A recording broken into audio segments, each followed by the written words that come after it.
Amanpour गांव में काव्या नाम की एक लड़की रहती थी। काव्या को लोगों की मदद करना बहुत अच्छा लगता था। काव्या हर सोमवार के दिन एक मंदिर के बाहर बैठे भिखारियों को खाना खिलाती थी।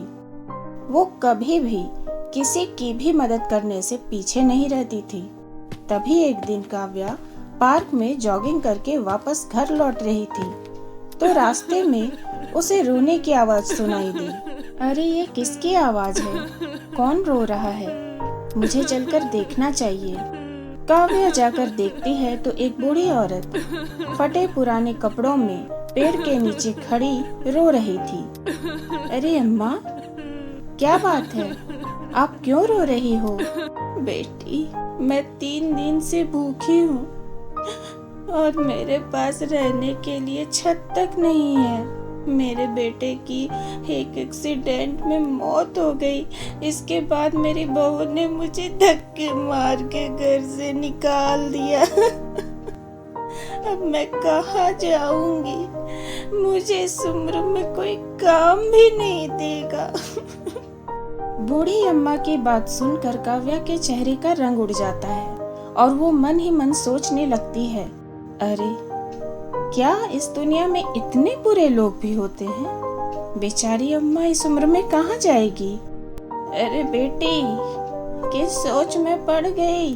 तुम्हारे पास कुछ पैसे हो तो दे दो, नहीं तो कोई बात नहीं। अरे नहीं नहीं अम्मा, आप मेरे साथ चलिए। अब से आप मेरे साथ मेरे घर में रहेंगी। काव्या उस बूढ़ी अम्मा को अपने घर ले जाती है और सबसे पहले उन्हें खाना खिलाती है। इसी तरह काव्या बूढ़ी अम्मा की रोज खूब सेवा करने लगती है और उन्हें किसी चीज की कोई कमी नहीं होने देती है। इस बात से बूढ़ी अम्मा भी बहुत खुश रहती थी। अचानक कुछ दिन के बाद उनकी तबीयत बहुत खराब हो जाती है और कुछ ही दिन में बूढ़ी अम्मा की मौत हो जाती है। इस बात से काव्या बहुत निराश होती है और अब वो घर में एकदम अकेली हो जाती है।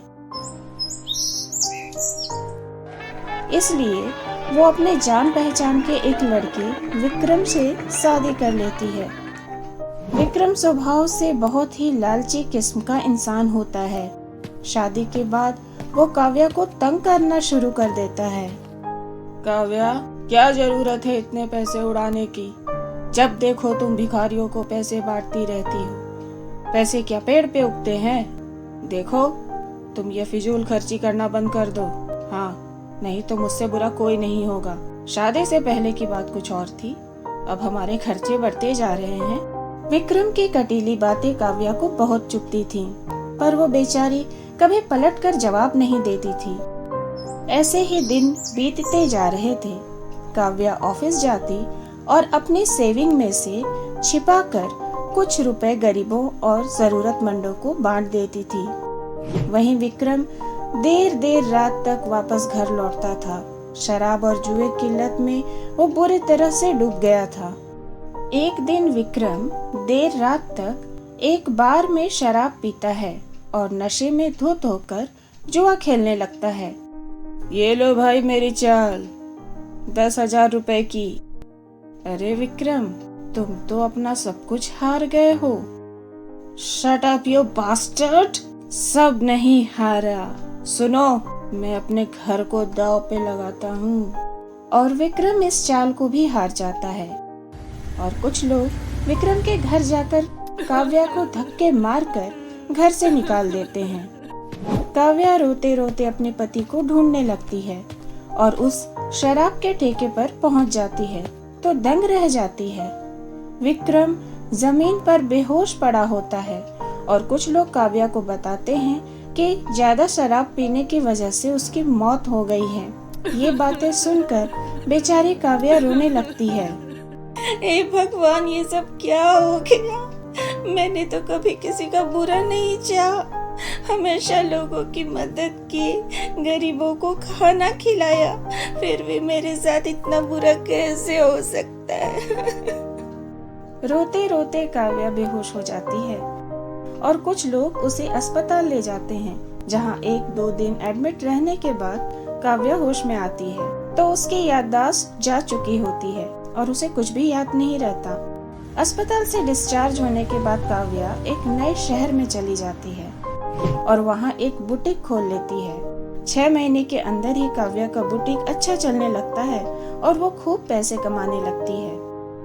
काव्या के बुटीक में रोमी नाम का एक लड़का काम करता था और वो काव्या को चाहने लगता है और एक दिन शादी के लिए प्रपोज कर देता है। तो काव्या उसकी बात मानकर उससे शादी कर लेती है।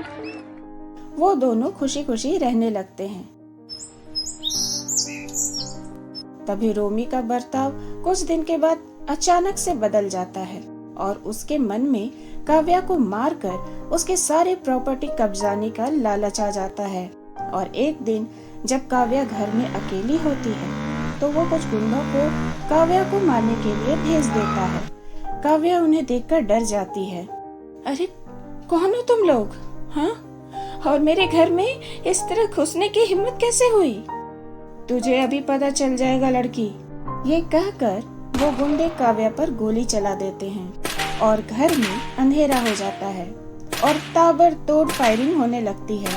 लेकिन ये गोलियां काव्या को नहीं लगती। थोड़ी देर बाद घर में रोशनी होती है तो काव्या देखती है कि सारे गुंडे जमीन पर पड़े हुए होते हैं और उनके शरीर से खून बह रहा होता है। तभी वहाँ बिजली कड़कती है और एक सुंदर परी प्रकट होती है और काव्या से कहती है, काव्या बेटा घबराओ मत, तुम्हारा कोई बाल भी बांका नहीं कर सकता। तुमने हमेशा लोगों की मदद की है और एक बुढ़िया की तो तुमने बहुत सेवा की और उसे अपने घर में भी रखा। वो बुढ़िया तुमसे बहुत खुश है बेटी। लेकिन मुझे कुछ याद नहीं है परी रानी। लोग कहते हैं कि मेरी याददाश्त चली गई है। काव्या की बातें सुनकर परी अपनी जादुई छड़ी से उसकी याददाश्त उसे वापस कर देती है और उसे सब कुछ याद आ जाता है। आपका शुक्रिया परी रानी, अब मुझे सब याद आ गया। अच्छी बात है बेटी, लेकिन क्या तुम मुझे भूल गई काव्या? मैं वही बुढ़िया हूँ जिसने तुमने अपने घर में पनाह दी थी। मुझे मरने के बाद नया जन्म परी के रूप में मिला है और मैं यहाँ तुम्हारी परेशानी दूर करने के लिए आई हूँ। ये बातें सुनकर काव्या की आंखों से आंसू बहने लगते हैं। अरे दादी अम्मा आप पता है आपको कितना याद करती हूँ। आप अब मेरे साथ ही रहोगे ना? कभी जाओगे तो नहीं? काव्या, मैं पृथ्वी लोक पर ज्यादा देर तक नहीं रह सकती, लेकिन वादा करती हूँ जब भी तुम्हें मेरी याद आएगी तुम मुझे याद करोगी, मैं तुम्हारे पास आ जाऊंगी। परी की बात सुनकर काव्या बहुत खुश होती है और तभी वो परी उसे एक जादुई छड़ी देकर वहाँ से गायब हो जाती है। काव्या उस जादुई छड़ी की मदद से गरीब और जरूरतमंद लोगों की फिर से खूब मदद करने लगती है।